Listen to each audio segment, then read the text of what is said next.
जय हिंद दोस्तों, आर के मौर्य कॉमर्स क्लासेज में आपका स्वागत है। आज की इस क्लास के माध्यम से अकाउंटिंग में जो स्टूडेंट 12th का पेपर देंगे, जो स्टूडेंट बीकॉम में भी होता है, एमकॉम में भी होता है, लेकिन ज़्यादातर 12th वाले स्टूडेंट के लिए है, आपको डॉक्टर एस.एम. शुक्ला जी की बुक साहित्य भवन पब्लिकेशन की पूरी रिकॉर्डिंग हमारे पास उपलब्ध है। जिनको पढ़ना हो नाम मात्र के शुल्क में ले सकते हैं, और जिनको नहीं पढ़ना हो तो ये वाली वीडियो तैयार कर ले।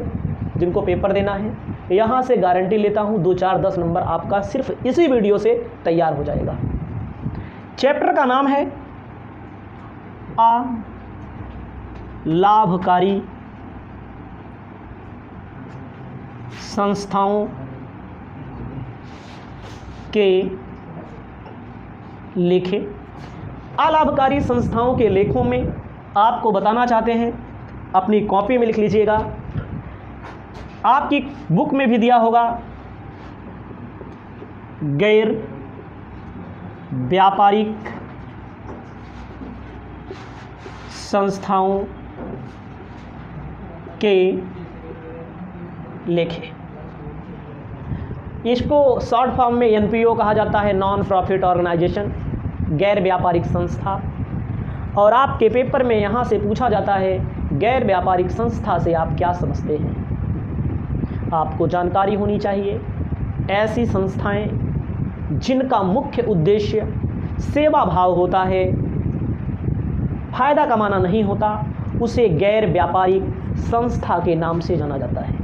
ध्यान दीजिएगा, ऐसी संस्थाएं जिनका मुख्य उद्देश्य सेवा देना होता है, उनका मेन उद्देश्य लाभ कमाना नहीं होता, उसे गैर व्यापारिक संस्था कहा जाता है। जैसे जब मैं वीडियो बना रहा हूँ, हाल फिलहाल में दुर्गा पूजा ख़त्म हुआ है, नवरात्रि। जब मैं वीडियो रिकॉर्ड कर रहा हूँ, बाद में जो लोग देखेंगे तो हो सकता है दुर्गा पूजा कुछ दिन बाद हो। दुर्गा पूजा समितियाँ बनती हैं, रामलीला समितियाँ बनती हैं, बजरंग दल बनता है ना, अलग अलग समुदाय के हिसाब से समितियाँ बनती हैं। कुछ ट्रस्ट बनते हैं जिनका उद्देश्य समाज सेवा करना होता है, लोगों को मनोरंजन कराना होता है, लोगों को खेल कूद में आगे निकालना होता है, लोगों को शिक्षा प्रदान करना होता है, लोगों को सुविधाएं प्रदान करना होता है, चिकित्सा प्रदान करना होता है। उनका मुख्य उद्देश्य लाभ कमाना नहीं होता। परंतु आज के समय में ऐसा कोई है नहीं, या हमेशा मानव द्वारा जो भी क्रिया की जाती है, जो मानवीय क्रिया की जाती है, ज़्यादातर क्रियाएँ पैसा कमाने के लिए ही की जाती हैं। जैसे हम स्कूल का एग्जाम्पल देंगे, कॉलेज का एग्जाम्पल देंगे, अनाथालय, चिकित्सालय, कुल क्या है, ट्रस्ट, क्लब, सबका उद्देश्य मेन होता है सेवा देना, लाभ कमाना नहीं होता। लेकिन उसकी आड़ में लोग लाभ कमाते हैं। कहते हैं फलाना आदमी ट्रस्ट है, उस आदमी के पास बहुत सारी संपत्ति है ना। तो आपको पेपर में क्या लिखना है, आपको अपनी कॉपी में क्या लिखना है, मैंने काम भर का समझा दिया। जिनका उद्देश्य लाभ कमाना नहीं होता, परंतु सेवा प्रदान करना होता है, लेकिन उस सेवा को देने के लिए भी उसको पैसा ज़रूरत चाहिए। कोई स्कूल कॉलेज चलाना है, कोई डिग्री कॉलेज, इंटर कॉलेज चलाना है, तो वहाँ पैसा लगेगा, बिना पैसा के मार्कर नहीं आता है। इसे गैर व्यापारिक में बोला जाएगा। स्कूल हो गया, अस्पताल, बिना पैसे दवाई नहीं आएगी, इंजेक्शन नहीं आएगा। ठीक है, बहुत लोग कहते हैं क्या है पैसा ले रहे हैं, अरे बिना पैसे दुनिया में कोनो काम हो रहा है। तो क्या लिखेंगे, ऐसी संस्थाएं जिनका उद्देश्य लाभ कमाना नहीं होता, परंतु सेवा प्रदान करना होता है ना, उसी संस्थाओं को गैर व्यापारिक संस्था, अलाभकारी संस्था के नाम से जाना जाता है ना। अगर आप लिखना चाहें तो लिखेंगे ऐसे, और आपको लिखना भी चाहिए, ऐसी संस्थाएं जिनका उद्देश्य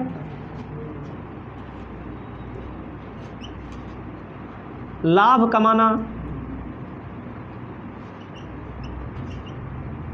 नहीं होता है, परंतु सेवा प्रदान करना होता है।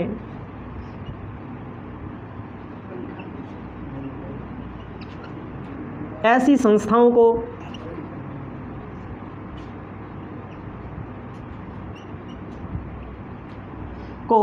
अलाभकारी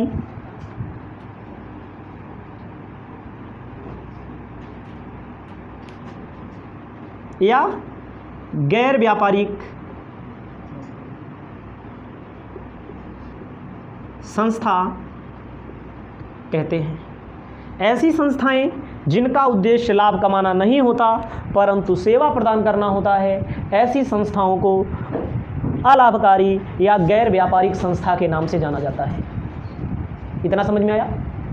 जैसे अपनी कॉपी में लिखिएगा, जैसे हेडिंग वाइज दिखा रहे हैं, धार्मिक संस्थाएं। दूसरा लिखना है खेल संस्थान,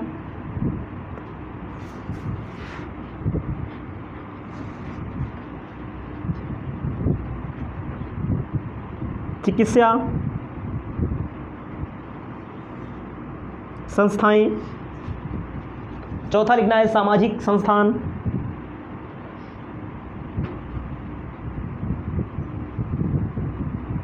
पांचवा लिखना है मनोरंजन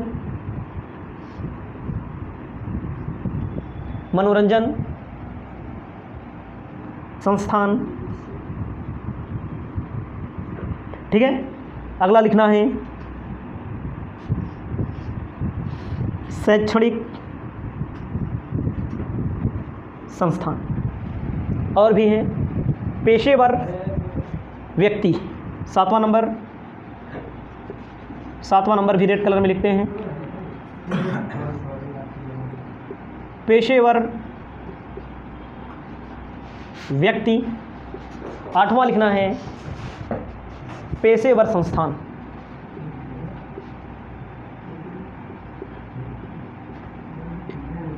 तो क्या जिनका उद्देश्य लाभ कमाना नहीं होता है लेकिन क्या करना होता है, सेवा प्रदान करेंगे तो भी फ्री में सेवा नहीं देंगे, उसके लिए भी क्या होगा, पैसे की भी ज़रूरत पड़ती है। मान लीजिए कोई कहे कि तो पैसा कमा रहे हैं, कोई कॉलेज वाला होगा, कोई धार्मिक संस्थान होगा, धार्मिक संस्थान में मंदिर होता है, मस्जिद होता है, गुरुद्वारा होता है, चर्च होता है, क्या होता है कि नहीं, गिरजाघर होता है। तो क्या वहाँ पैसा नहीं आता, वहाँ पर खर्चा नहीं लगती कि अपने आप सब चलता है।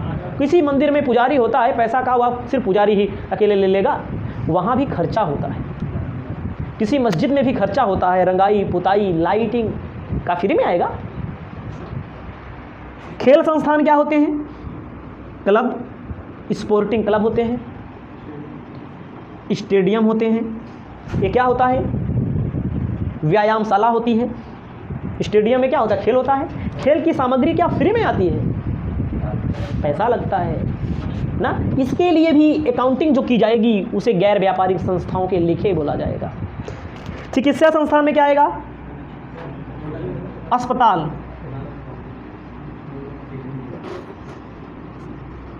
औषधालय ना, ठीक है, औषधालय, जहाँ पर औषधि मिलती है, जो समझ रहे हो वो सब, ठीक है। उसके बाद सामाजिक संस्थान, समझिएगा, सामाजिक संस्थान में पुस्तकालय,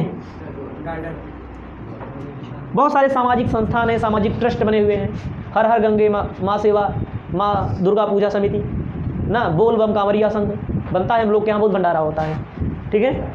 उसके बाद मनोरंजन संस्थान, सिनेमा घर, ठीक है। आपको यहाँ पर ध्यान देना है आगे, मनोरंजन संस्थान में सिनेमा घर होता है, सर्कस होता है, ठीक है, वाटर पार्क भी होता है, बहुत लोग घूमने टहलने जाते हैं। शैक्षणिक संस्थान में विद्यालय, इंटर कॉलेज, डिग्री कॉलेज, शिशु मंदिर वगैरह सब आ जाएगा, गुरुकुल आ जाएगा, गुरुकुल वगैरह सब खत्म हो गया है। पेशेवर व्यक्ति किसे कहा जाता है, डॉक्टर, वकील, इंजीनियर, चार्टर्ड अकाउंटेंट, जो सेवा देने का काम करते हैं, सेवा देने के बदले फीस लेने का काम करते हैं। फिर पेशेवर संस्थान बहुत सारे होते हैं, जैसे चैम्बर ऑफ कॉमर्स है, श्रम संघर्ष है, श्रम संघ है, मेडिकल काउंसिल, जो संस्थान बनाए जाते हैं सबको इकट्ठा जोड़े रखने के लिए। तो ऐसी संस्थाएं जिनका उद्देश्य लाभ कमाना नहीं होता अपितु सेवा प्रदान करना होता है, उसे गैर व्यापारिक संस्था, अलाभकारी संस्था के नाम से जानते हैं। अब ये टॉपिक आपका एग्जाम्पल के तौर पर हो गया है, इसे अपनी कॉपी में अपनी सुविधा के अनुसार लिख लेंगे, सभी को बताना चाहते हैं। आगे चीज़ें हम आपको प्राप्ति भुगतान खाता सुन लीजिए जानकारी के लिए।